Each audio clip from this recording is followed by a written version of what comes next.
ఇవాళ ఆంధ్రప్రదేశ్ రాష్ట్రంలో ఏం రాజ్యాంగం నడుస్తుందండి? రెడ్ బుక్ రాజ్యాంగం నడుస్తుందా? అసలు జరుగుతున్న సంఘటనలు గడిచిన 40 రోజుల్లో అసలు ఏం చేస్తూ ఉన్నారు? లోకేష్ గారు చెప్పినట్టు ఇదేంటంటే రెడ్ బుక్ రాజ్యాంగమా? ఆయన చెప్పినట్టు రెడ్ బుక్ రాజ్యాంగమా? అసలు మనం ప్రజాస్వామ్యంలో ఉన్నామా, ఎక్కడున్నామా అని అడుగుతా ఉన్నాం. ఇవాళ ఉదయము మా పార్టీ పార్లమెంట్ సభ్యుడు ఆయన నియోజకవర్గానికి వెళ్తే, మిథున్ రెడ్డి గారు ఆయన నియోజకవర్గానికి వెళ్తే ఆయన పైన రాళ్ల దాడి చేస్తున్న పచ్చ పార్టీ నేతలు ఇదా చేసే కార్యక్రమం? నాకు ఒకటి అర్థం కాని అంశం ఏంటంటే ఆంధ్రప్రదేశ్ రాష్ట్రాన్ని ఎక్కడ తీసుకెళ్ళిపోతా ఉన్నారు?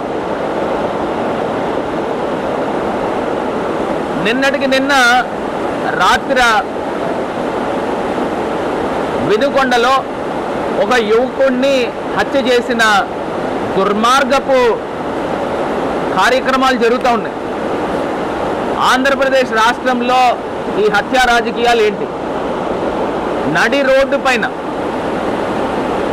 తెలుగుదేశం కార్యకర్త ఎవరో యువ నాయకుడు అంట, మరి అతను ఎవరో తెలియదు, మా పార్టీ ముస్లిం మైనారిటీ పిల్లోడి పైన హత్య చేసి చేతిని నరికేసిన సందర్భం, చెయ్య పక్కకి వెళ్ళిపోయింది, హత్య చేసిన సందర్భం. అసలు ఆంధ్రప్రదేశ్ రాష్ట్రాన్ని ఎక్కడ తీసుకెళ్ళిపోతా ఉన్నారు? ఆంధ్రప్రదేశ్ ప్రజలకి ఇప్పుడు మీరు ఎన్నుకున్న ప్రభుత్వము హత్యలు చేస్తూ ఉన్నారు, దాడులు చేస్తూ ఉన్నారు, అత్యాచారాలు జరుగుతూ ఉన్నాయి. మైనర్ బాలిక దర్శిని అనే ఒక చిన్నారిని మరి హత్య చేసి, లైంగికంగా దాడి చేసి హత్య చేసిన సందర్భం. అది మరొక ముందే విశాఖపట్నంలో ఒక ప్రేమోన్మాది నేరుగా అతను గతంలో ఈ రకమైన కార్యక్రమాలు చేస్తున్నాడని అరెస్ట్ అయ్యాడు. సిద్ధు అనే కుర్రాడు అరెస్ట్ అయిన తర్వాత అతన్ని మళ్ళీ బెయిల్ మీద బయటకు వచ్చి డైరెక్ట్గా ఇంటిపైకి వెళ్ళి దాడి చేసిన సందర్భాలు, దాడి చేసి డైరెక్ట్గా వాళ్ళ తల్లి అడ్డొస్తే తల్లిపైన దాడి చేసిన సందర్భాలు. అసలు ఆంధ్రప్రదేశ్ రాష్ట్రంలో ఏం జరుగుతూ ఉంది? ఏం జరుగుతూ ఉంది అంటే లోకేష్ చెప్పినట్టు రెడ్ బుక్ రాజ్యాంగం నడుస్తూ ఉందా? అసలు ఎంత దారుణం అండి! నిన్నటికి నిన్న రాత్రి ఒక రషీద్ అనే మా కార్యకర్త పైన ఈ రకమైన దాడి ఎంత దారుణం అండి! ఇది సభ్య సమాజం కూడా సిగ్గుపడే విధంగా ఈ రకమైన ఘటనలు ఎప్పుడైనా ఉన్నాయా ఆంధ్రప్రదేశ్ రాష్ట్రంలో? మరి కొత్తగా ఏర్పడిన ప్రభుత్వం చేసే దాడులకి మరి పోలీస్ శాఖ ఏం చేస్తూ ఉన్నారని అడుగుతా ఉన్నారు. అంటే కొమ్ము కాస్తా ఉన్నారా అని అడుగుతా ఉన్నా. ఏం జరుగుతూ ఉంది? మరి ఇదే పవన్ కళ్యాణ్ గారు మరి స్పందించాలి కదా. ఇప్పుడు సుగాలి ప్రీతి అనే అమ్మాయి పైన ఈ రకమైన ఘటన జరిగినప్పుడు ఏ రకంగా మీరు స్పందించారు? మరి లోకేష్ నేరుగా చెప్తా ఉన్నాడు, రెడ్ బుక్లో మీరు ఎంతమంది పైన దాడి చేస్తే మీకు అంత మంచి పదవి ఇస్తానని ఎలక్షన్స్ ముందు చెప్పిన వ్యక్తి మరి ఈ రకమైన కార్యక్రమాలు ఆంధ్రప్రదేశ్ రాష్ట్రంలో జరుగుతూ ఉన్నప్పుడు మరి ఖచ్చితంగా దీనిపైన పవన్ కళ్యాణ్ గారు స్పందించాలని తాలూకా డిమాండ్ చేస్తూ ఉన్నాం. మరి ఇదే చంద్రబాబు నాయుడు గారు శ్వేతపత్రాలు రిలీజ్ చేస్తూ ఉన్నారు కదా. గడిచిన 40 రోజుల్లో జరుగుతున్న దాడుల పైన చంద్రబాబు నాయుడు గారు శ్వేతపత్రం రిలీజ్ చేస్తున్నారా లేదా అడుగుతా ఉన్నాం. ఎందుకు జరుగుతూ ఉన్నాయి? అంటే మీకు ఇన్ని సంవత్సరాల అనుభవం ఉంది కదా, 14 సంవత్సరాల అనుభవం ఉంది కదా, మరి 14 సంవత్సరాల అనుభవంలో ఈ రకమైన ఘటనలు దాడులు జరుగుతున్నప్పుడు మీరు పరిపాలనని సవ్యంగా చేసే శక్తి సామర్థ్యాలు మీకు లోపించినాయా అని నేను అడుగుతా ఉన్నా, ప్రశ్నిస్తూ ఉన్నా. ఆంధ్రప్రదేశ్ రాష్ట్రాన్ని ఎక్కడ తీసుకెళ్తా ఉన్నారు? దీనిపైన తక్షణమే ఆంధ్రప్రదేశ్ రాష్ట్ర ముఖ్యమంత్రి చంద్రబాబు నాయుడు గారు స్పందించాలి, ఉప ముఖ్యమంత్రి పవన్ కళ్యాణ్ గారు స్పందించాలి, లోకేష్ మరి మంత్రివర్యులు ఆయన ఎలక్షన్స్ ముందు ప్రేరేపించాడు రెడ్ బుక్ అని. దానికి అనుగుణంగానే ఇవాళ ఆంధ్రప్రదేశ్ రాష్ట్రంలో హత్య రాజకీయాలు జరుగుతూ ఉన్నాయి. దీన్ని ఇమ్మీడియట్గా అరికట్టాలి. దీని వెనక ఉన్న వ్యక్తులు, ప్రేరేపించిన వ్యక్తులపైన కేసులు నమోదు చేయాలి అని చెప్పి ఈ రకంగా డిమాండ్ చేస్తూ ఉన్నాం. మళ్ళీ ఆంధ్రప్రదేశ్ రాష్ట్రంలో శాంతి భద్రతలు లోపిస్తూ ఉన్నాయి. మొన్న గవర్నర్ గారిని కూడా మా పార్టీ నేతలందరూ కూడా వెళ్ళి కలవడం జరిగింది. గవర్నర్ గారు ఇమీడియట్గా జోక్యం చేసుకోవాలి, స్పందించాలి. దీనిపైన తగు చర్యలు ఆంధ్రప్రదేశ్ రాష్ట్ర గవర్నర్ గారు కూడా బాధ్యత తీసుకోవాలని ఈ సందర్భంగా డిమాండ్ చేస్తూ ఉన్నాం.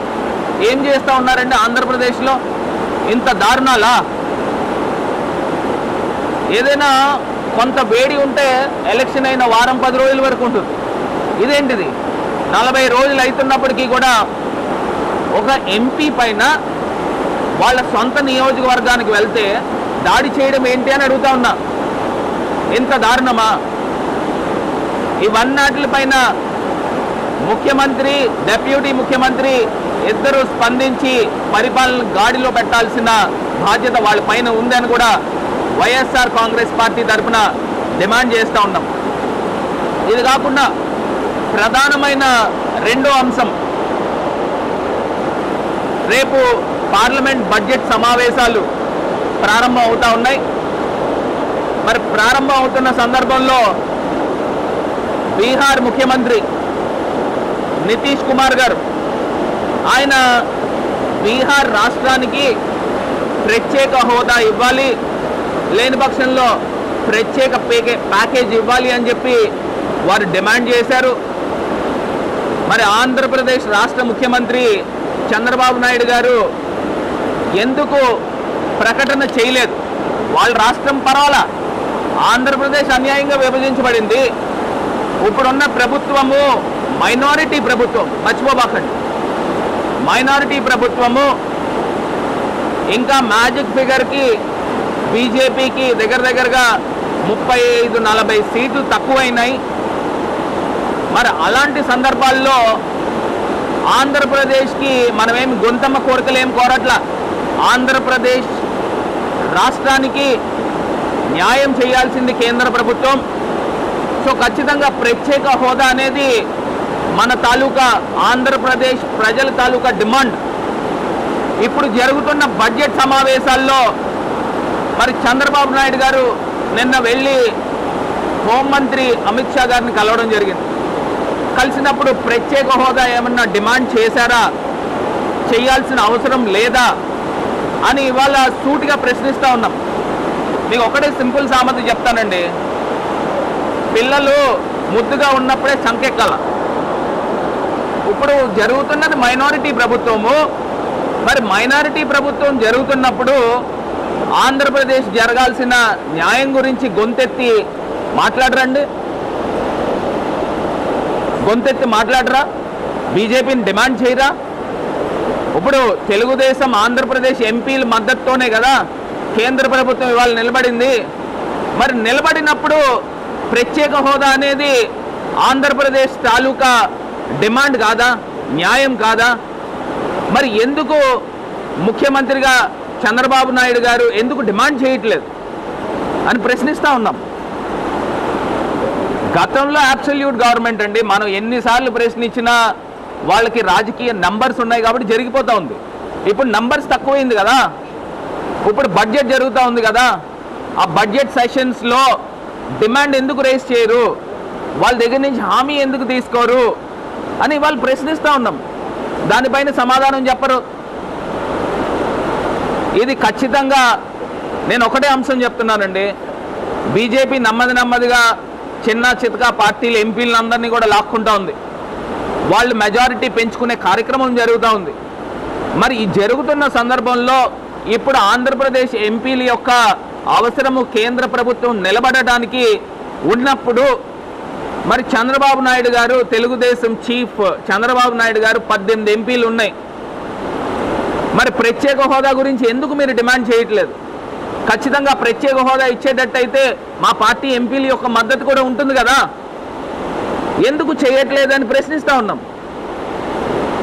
దీనిపైన ఒక్కసారి ఆంధ్రప్రదేశ్ రాష్ట్ర ప్రభుత్వము, ముఖ్యమంత్రి చంద్రబాబు నాయుడు గారు దీనిపైన పునరాలోచన చేసి ఖచ్చితంగా రేపు జరగబోయే బడ్జెట్ సమావేశాల్లో దీన్ని తీర్మానం చేసి, మీరు ఎలా అసెంబ్లీలో పెడుతున్నారు కదా 22వ తారీఖు నుంచో, అసెంబ్లీలో తీర్మానం చేయండి, ఆంధ్రప్రదేశ్ రాష్ట్రానికి ప్రత్యేక హోదా ఇచ్చి తీరాలి అని తీర్మానం చేసి కేంద్ర ప్రభుత్వానికి పంపించండి.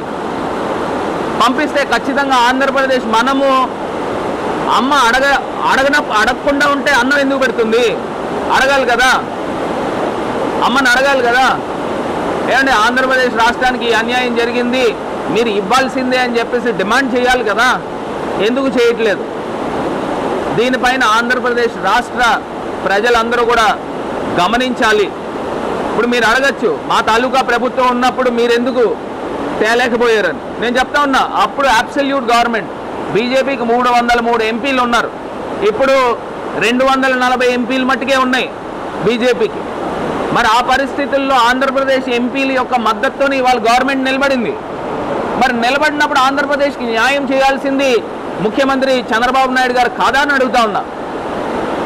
దీనిపైన తక్షణమే వాళ్ళు పునరాలోచన చేసుకుని ముందరకు రావాలి అని చెప్పి ఈ సందర్భంగా తెలియపరుస్తూ, మరి దీనిపైన కూడా ఖచ్చితంగా ఆంధ్రప్రదేశ్లో జరుగుతున్న అన్యాయాల గురించి ఒక మాజీ పార్లమెంట్ సభ్యుడిగా మా తాలూకా ఎంపీలందరూ కూడా ఎవరైతే ఉన్నారో రాజ్యసభలోను లోక్సభలోను ఖచ్చితంగా ఆంధ్రప్రదేశ్ జరుగుతున్న హత్య రాజకీయాల గురించి పార్లమెంట్లో లేవనెత్తుతాం. దేశాన్ని తెలియపరిచే విధంగా ఆంధ్రప్రదేశ్లో జరుగుతున్న అన్యాయాల గురించి తెలియపరిచే విధంగా ఖచ్చితంగా పార్లమెంట్లో గొంతెత్తి మాట్లాడతామని కూడా ఈ సందర్భంగా చెప్తూ ఇప్పటికైనా ఆంధ్రప్రదేశ్లో శాంతి భద్రతల్ని కాపాడాల్సిన బాధ్యత మరి ముఖ్యమంత్రి పైన, ఆంధ్రప్రదేశ్ రాష్ట్ర ప్రభుత్వం పైన ఉంది అని కూడా ఈ సందర్భంగా తెలియపరుస్తూ తక్షణమే స్పందించి దీన్ని ఇక్కడితో ఫుల్ స్టాప్ పెట్టే విధంగా వ్యవహరించాలని డిమాండ్ చేస్తూ ఉన్నాం.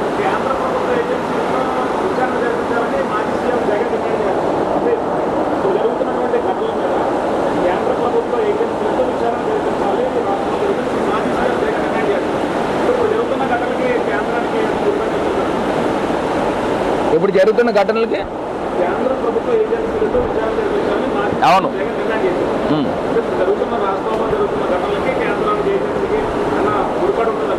అదే ఒకటే అంశం అండి. ఇప్పుడు ఒక పార్టీ అధికారంలోకి వచ్చింది, గతంలో వైఎస్ఆర్ కాంగ్రెస్ పార్టీ అధికారంలో ఉన్నప్పుడు ఈ అక్కస్సుతో ఇప్పుడున్న తెలుగుదేశం ప్రభుత్వం చేస్తూ ఉంది. న్యూట్రల్గా ఖచ్చితంగా కేంద్ర ప్రభుత్వం తాలూకా ఏజెన్సీస్తో దీనిపైన పూర్తిగా ఎంక్వైరీ చేస్తే బ్యాక్ ఎండ్ ఉండేది ఖచ్చితంగా తెలుగుదేశం పార్టీ, తెలుగుదేశం ప్రభుత్వమే కనబడతా ఉంది. సాక్షాత్తు చంద్రబాబు నాయుడు గారు కొడుకు లోకేష్ ఆంధ్రప్రదేశ్ రాష్ట్ర మంత్రి గతంలో ఎలక్షన్స్లో రెడ్ బుక్ అనే పదం తీసుకుని వచ్చి ఆ రెడ్ బుక్లో కక్ష సాధింపు చేస్తాను అని చెప్పి ఎవరైతే ఎన్నైతే మీరు కేసులు పెట్టించుకుంటారో, ఎన్నైతే దాడులు చేస్తారో వాళ్ళకి అంత ప్రాధాన్యత మన ప్రభుత్వం వచ్చిన తర్వాత కల్పిస్తానని మరి క్లియర్గా ఆయనే మాట్లాడాడు. ముఖ్యమంత్రి కొడుకు ఇప్పుడు ఆంధ్రప్రదేశ్ రాష్ట్ర మంత్రి మాట్లాడాడు డైరెక్ట్గా. మరి మాట్లాడినప్పుడు కార్యకర్తలు అందరూ కూడా పేటరైపోతూ ఉన్నారు, తెలుగుదేశం కార్యకర్తలు. మరి దాని తాలూకా నిదర్శనమే మేము చెప్తా ఉన్నాం. మీరు అన్నారు కదా పులివెందల రాజ్యాంగమో లేకపోతే ఇంకోటని, మరి దీన్ని ఏమంటారు? రెడ్ బుక్ రాజ్యాంగం అన్నారా అని అడుగుతా ఉన్నా.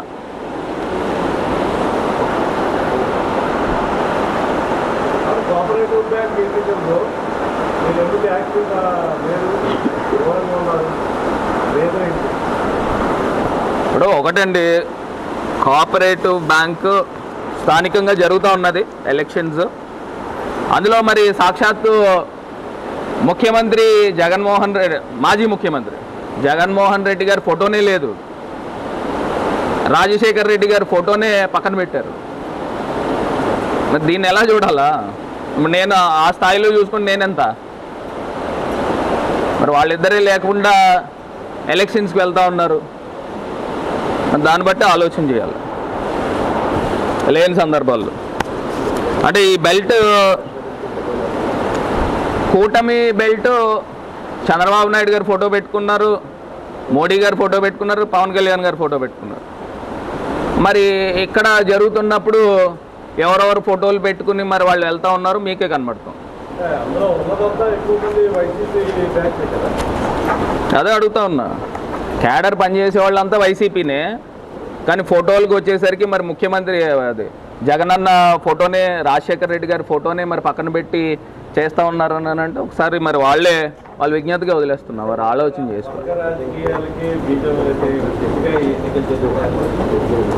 నేను ఒకటన్నా, ఇప్పుడు వర్గ రాజకీయాలు అని అంటే ఇప్పుడు నేనే వర్గం కింద ఆలోచన చేశాను అనుకోండి, నేను పెట్టలేను ఒక బెల్ట్ని.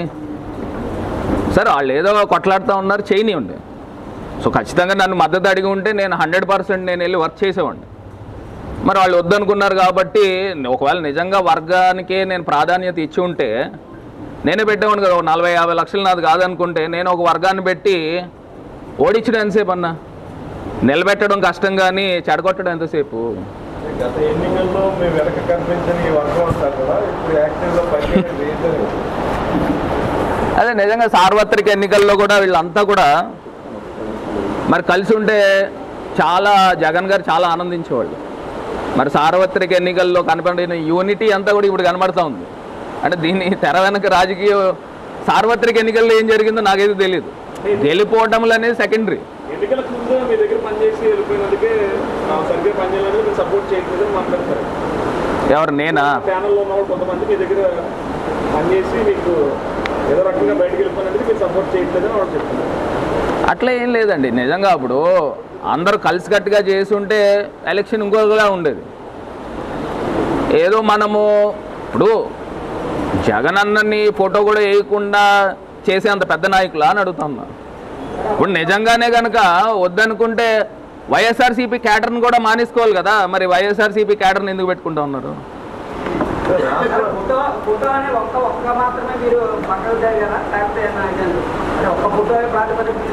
అలా కాదు, అట్లా కాదు. జగన్ గారు ఎవరండి? రాష్ట్ర అధ్యక్షులు కాదా? రాజశేఖర రెడ్డి గారు ఎవరు? ఇప్పుడు మేము మామూలు చిన్న చిన్న కార్యక్రమాలు జరిగినప్పుడే రాజశేఖర రెడ్డి గారిని, జగన్ గారిని ముందరికి పెట్టుకుంటాం కదా. వద్దనుకుంటున్నారు ఎవరు? ఇప్పుడు నేనే ఉన్నాగా ఇన్ఛార్జ్. ఇప్పుడు పార్టీ అధ్యక్షుడి ఫోటోనే పెట్టినప్పుడు నేను ఎలా ముందుకు వెళ్తాను?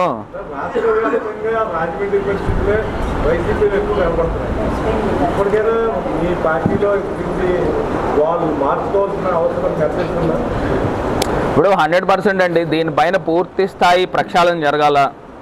ప్రక్షాళన చేస్తాం.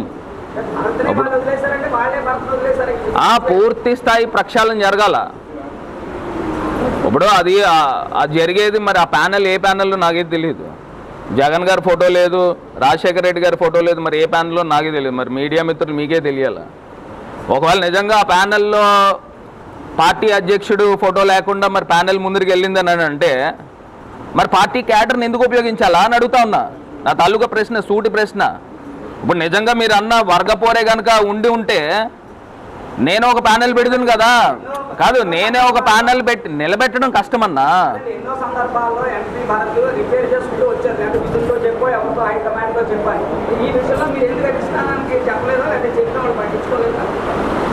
ఆ ప్రశ్న మీరు వాళ్ళనే అడగాలి, నాకు తెలియదు.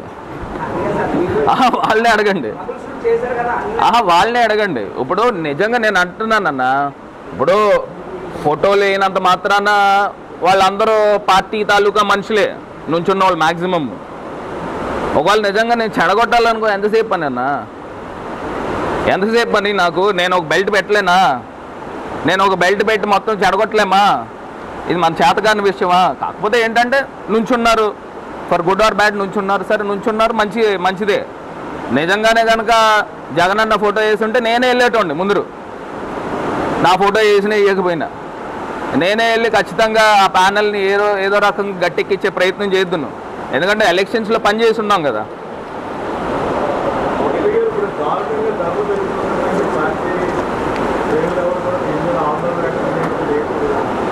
అదే అండి, ఇప్పుడు ప్రభుత్వం వచ్చి 40 రోజులు అయింది, కొత్తగా ఏర్పడిన ప్రభుత్వం. నిజంగా ఆశ్చర్యం అనిపిస్తూ ఉంది. అసలు ఈ లెగ్ ఏం లెగ్ అని అడుగుతా ఉన్నా. ఓ పక్కనేమో హత్య రాజకీయాలు, ఓ పక్కనేమో మానభంగాలు, ఇంకో పక్కనేమో దాడులు, ఇంకో పక్కన ఆస్తులను కూల్చివేయడాలు, ఈ రకమైన కార్యక్రమాలు జరుగుతూ, దీంతోపాటు అసలు శాండ్ ఫ్రీ శాండ్ అన్నారు. ఏంటండి ఫ్రీ శాండ్? నాకు అర్థం కాలే.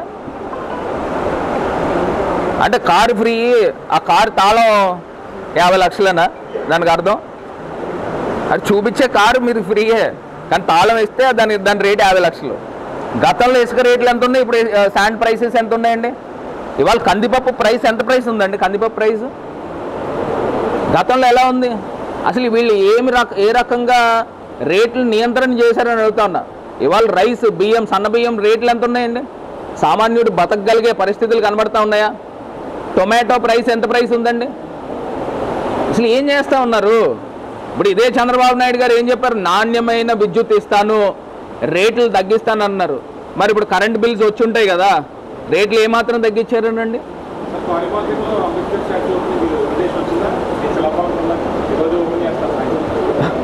సరే, ఇప్పుడు ఆలోచన మంది, ఎగ్జిక్యూషన్ మంది. దాన్ని కూడా ఇనాగ్రేట్ అయిన తర్వాత దాన్ని అందాన్ని ఇంకా పెంచే రకంగా ప్రయత్నం చేయండి. ఇప్పుడు నేను తీసుకొచ్చి కంబాల్ చెరువు ఎంతో మెటిక్యులస్ ప్లానింగ్తో ఒక మంచి ప్రాజెక్ట్ చేసాం. మొన్న కంబాల్ చెరువు దగ్గరికి వెళ్తే ఓ 30-40 చేపలు చనిపోయి వాసన వస్తూ ఉంది.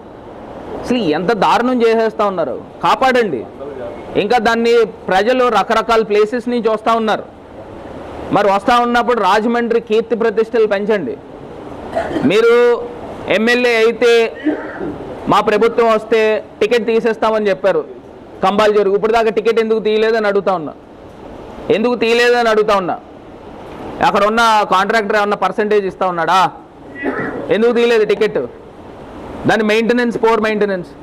ఇప్పుడు నిజంగా హ్యాపీ స్ట్రీట్, ఇంత అందమైన హ్యాపీ స్ట్రీట్ని తయారు చేస్తే ఎక్కడెక్కడి నుంచో చుట్టుపక్కల ఊర్ల నుంచి అందరూ వచ్చి హ్యాపీగా ఎంజాయ్ చేసేవారు. ఆదివారం అది తీసుకొచ్చి కోట్లింగాల ఘాట్ దగ్గర పెట్టారు. అక్కడ ఎవరు వెళ్తున్నారు అని అంటే ఇగో ఈ బ్లేడ్ బ్యాచ్, గంజాయి బ్యాచ్, మ్యాక్సిమం చాలామంది ప్రజలు చెప్తా ఉన్నారు ఎంత అందమైన హ్యాపీ స్ట్రీట్ని చెడగొట్టారని. ఈట్ స్ట్రీట్ని కూడా ఈ రకమైన, ఇదివరకు ఈట్ స్ట్రీట్ దగ్గరికి వెళ్తే కలకలలాడుతూ ఉండేది. రాజమండ్రి నగరము ఎంతో స్పెక్టాక్యులర్గా, వైభవంగా కనబడుతూ ఉండేది గడిచిన మా ప్రభుత్వంలో ఉన్నప్పుడు. ఈ గడిచిన 40 రోజుల నుంచి కూడా వాళ్ళు రాజమండ్రిలో వీధి దీపాలు వెలుగుతున్నాయండి సరిగ్గా. అసలు ఇంత దారుణంగా తయారు చేసేసి, ఇంకా నేను ఆ టైంలో వచ్చి బోర్డ్స్ ఇప్పించాను, అడ్వర్టైజ్మెంట్ బోర్డ్స్. ఆ బోర్డ్స్ వాళ్ళు థర్డ్ పార్టీ కాబట్టి వాళ్ళు వెలిగిస్తుంటే రాజమండ్రిలో కొంత లైటింగ్ కనబడుతుంది. ఇవాళ అంబేద్కర్ స్టాట్యూని కూడా అక్కడి నుంచి రాజస్థాన్ నుంచి పింక్ స్టోన్ తీసుకుని వచ్చి అద్భుతంగా తయారు చేసాం. దాన్ని పరిరక్షించండి. ఇవాళ నేను తీసుకుని వచ్చి అక్కడ యోగా పార్క్ని మంచిగా వైట్ కలర్ యోగా బొమ్మలు పెట్టాం, సూర్య నమస్కారాల బొమ్మలు. నేను ఆలోచన చేసింది వైట్ కలర్ పర్ల్ వైట్ పెడితే అది కొంత రేడియం పెయింటింగ్ కింద లైటింగ్ పెడితే రకరకాల కలర్స్ పెట్టచ్చు. దాన్ని తీసుకొచ్చి బ్లాక్ కలర్ మార్చారు. అసలు ఆ ప్లేస్ సూటబుల్ ప్లేస్ అని అడుగుతా ఉన్నా. యాక్చువల్గా జేఎన్ రోడ్ ఎండింగ్ దగ్గర పెట్టాలని అనుకున్నాం. ఇటు 6 సూర్య నమస్కారాలు, ఇటు 6 సూర్య నమస్కారాలు పెట్టి ఒక అందంగా హైవే పాయింట్ దగ్గర పెట్టాలనుకున్నాం. మరి పెట్టాలనుకున్నప్పుడు మరి దాన్ని డ్రాప్ చేసి అక్కడ తీసుకెళ్ళి ఓఎన్జీసీ దగ్గర ఆ రోడ్ దగ్గర పెట్టారు. క్వారీ రోడ్ టర్నింగ్, అదే లాలా చెరువు రోడ్ టర్నింగ్ దగ్గర. దాన్ని ఏమో బ్లాక్ పెయింట్ వేయించారు. అసలు ఏమన్నా అందం కనబడుతుందా? అన్నీ లక్షలు ఖర్చు పెడతా ఉన్నారు. దాన్ని పర్ల్ వైట్ ఇప్పటికైనా కొంచెం మార్చుకుని పర్ల్ వైట్ పెడితే ఒక్కొక్క బొమ్మకి ఒక్కొక్క లైటింగ్ పెడితే మంచి అందంగా కలర్ఫుల్గా కనబడుతుంది. ఆ బ్లాక్ కలర్ పెట్టడం వలన వెనకాల చెట్లు ఉండడం వల్ల అసలు కనే కనిపించట్లా. దీన్ని కూడా ఒకసారి పునరాలోచన చేసి డబ్బులు ఖర్చు అయితే అయినాయి వైట్ కలర్ పెయింట్ వేస్తే కొంచెం అందంగా కనబడుతుంది. సంబంధించి గుట్టలు చాలా గుట్టలు ఉండేవి. అది గవర్నమెంట్ మార్క్ కోట్ల రూపాయలు విలువైన గుట్టలు ఎవరు పట్టుకుపోయారు. దాని మీద ఎందుకు వైసీపీ అంటే న్యాయస్థానాల ద్వారా కానీ లేకపోతే దీని ద్వారా కానీ ఎందుకు పోరాటం చేయలేదు? కనీసం అంటే అన్ని కోట్ల రూపాయల ప్రజాధనం సంబంధించి ఎవరు మాట్లాడలేదు. అడిగితే వాళ్ళు మా గవర్నమెంట్ రాకముందు ఏం జరిగిందో మాకు తెలుసు, వచ్చిన తర్వాత ఇప్పుడు నుంచి ఉచిత ఇసుకు వచ్చిన దగ్గర నుంచి మేము బాధ్యులు అని చెప్తున్నారు. అదే ఇప్పుడు చూశారు కదండి, ఎవరైతే ప్రశ్నిస్తూ ఉన్నారో ఈ రకమైన దాడులు చేస్తూ ఉన్నారు, హత్య రాజకీయాలు చేస్తూ ఉన్నారు. అలాగని జెడిసే రకాలు ఏం కాదు. నేను మీడియాలో మాట్లాడాను. అప్పుడు జరిగిన ఫ్రీ ఇసుక అని చెప్పే ఫ్రీ శాండ్ అని చెప్పిన వ్యక్తులు ఎన్ని కోట్ల రూపాయలు ఆర్జించారని అడుగుతా ఉన్నా. ఎన్ని కోట్ల రూపాయలు? అది నేను అదే అన్నా, మన మీడియా మిత్రుడు ఎవరైనా ఇల్లు కట్టుకుంటే ఒక లారీ పంపించండి, లోడింగ్ ఛార్జ్ చేస్తే ఏమన్నా ఇస్తారా? గతంలో శాండ్ ప్రైస్ ఎంత ఉంది, ఇప్పుడు ఎంత ప్రైస్ ఉంది ఫ్రీ శాండ్ అని చెప్పిన వాళ్ళు? మరి ఈ రకమైన అక్రమార్జన చేస్తూ ఉన్నారు. ఇన్ని కౌరులు చెప్పి చేసే పనులేమో ఈ పనులు.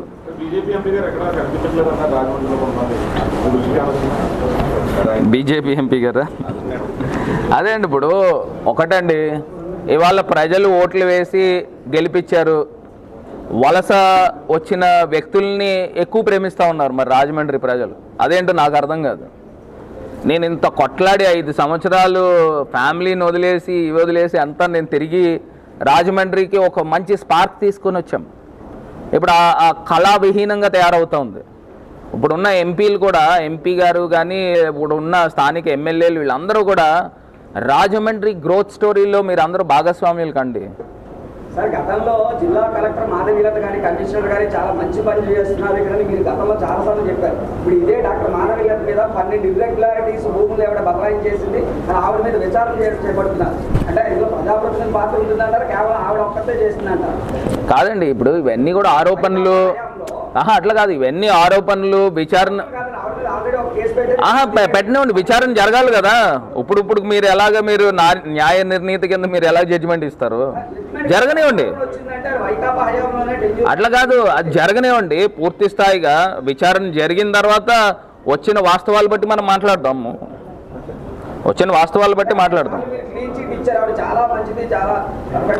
ఇప్పుడు రాజమండ్రి గ్రోత్ స్టోరీలో ఖచ్చితంగా కలెక్టర్గా ఉన్న మాధవీలత గారు కానీ, ఇప్పుడు ఉన్న కమిషనర్ దినేష్ గారు కానీ చాలా కష్టపడ్డారు. మేమంతా కూడా ఒక కలెక్టివ్ రెస్పాన్సిబిలిటీ తీసుకుని రాజమండ్రిలో అద్భుతంగా డెవలప్మెంట్ చేసాం. కాకపోతే మాది టెన్యూర్లో కరోనాతో టైం పోయినప్పటికీ 2.5 సంవత్సరాల్లో ఎంత చేయాలో మ్యాక్సిమం చేసాం. నిజంగా ఇంకొక టర్మ్ వచ్చి ఉండుంటే రాజమండ్రిని నేను ఎలా తయారు చేద్దునో అది మీ ఊహకు కూడా అందదు. అట్లా చేసి ఉండేవాడిని. కాకపోతే ఇప్పుడు కొత్తగా వీళ్ళు వచ్చారు కాబట్టి వీళ్ళు ఏం చేస్తారో కూడా చూద్దాం. ఇప్పుడు ఉన్నదాన్ని నాశనం చేయొద్దని చెప్తా ఉన్నా. ఆయన అన్నాడు కంబాల్ చెరువు పూర్వ వైభవం తీసుకొస్తాను. అంటే కంబాల్ చెరువు పూర్వ వైభవం ఏంటండి? మురికి నీళ్ళ చెరువు. ఇప్పుడు అదే సేమ్ మురికి నీళ్ళ చెరువు చేస్తున్నారు.